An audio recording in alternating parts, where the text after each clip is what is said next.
আপনি কি কন্টেনার না আছে কন্টেনার? ইউটিউব কন্টেনার না আমি কন্টেনার না, প্রবাসী টিভি কথা বলতে যাচ্ছি, আপনি বলবেন? কথা বলতে পারেন। ভেরি গুড, ধন্যবাদ। যাওয়ার গাড়ি ভাড়া নাই কিংবা এরকম সমস্যায় কেউ আছেন, তাহলে গাড়ি ভাড়া পাবেন, সুযোগ সুবিধা পাবেন, সহযোগিতা পাবেন ব্রাক মাইগ্রেশনে গেলে। হ্যাঁ, যদি এরকম কোনো সমস্যা থাকেন তাহলে বলেন, আপনার গাড়ি ভাড়া সহ সুবিধা পাবেন। কিন্তু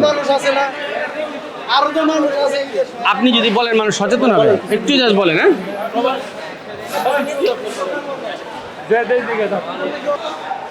আসসালামু আলাইকুম প্রিয় দর্শক, আমরা আপনাদের জন্য কাজ করি, মানুষের জন্য কাজ করি, প্রবাসীদের জন্য কাজ করি।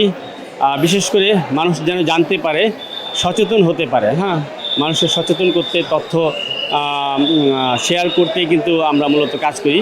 এই জন্যই আপনাদের সাথে কথা বলি, এয়ারপোর্টে যে প্রতিবেদনগুলো করি, এয়ারপোর্টে যাদের সাথে কথা বলি, ভুক্তভোগী তাদের বিষয়গুলো তুলে ধরতে চেষ্টা করি।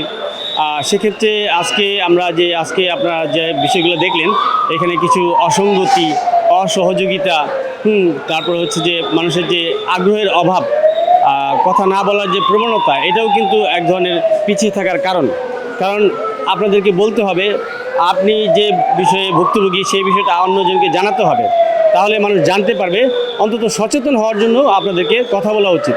আপনারা যদি কথা না বলেন, তাহলে আমাদের প্রত্যেকটা ডিপার্টমেন্ট, যে ডিপার্টমেন্ট থেকে কাজ করছে, তারা এই বিষয়গুলো জানতে পারবে না। তারা চাইলেও কিন্তু, তাদের সদিচ্ছা থাকলেও কিন্তু এই বিষয়গুলোতে তারা কাজ করতে পারবে না, সমাধান করতে পারবে না। সো আপনাদেরকে বলতে হবে, আমাদেরকে সহযোগিতা করতে হবে। আপনারা প্রবাসী টিভির সাথে থাকুন, প্রবাসী টিভি দেখুন, প্রবাসী টিভির নিউজগুলো বেশি বেশি শেয়ার করুন, সবার কাছে পৌঁছে দিন, যেন মানুষ অন্তত জানতে পারে, সচেতন হতে পারে। তাহলে আমাদের এই পরিশ্রম সার্থক হবে। ধন্যবাদ। রেমিত খন্দকার, এয়ারপোর্ট থেকে।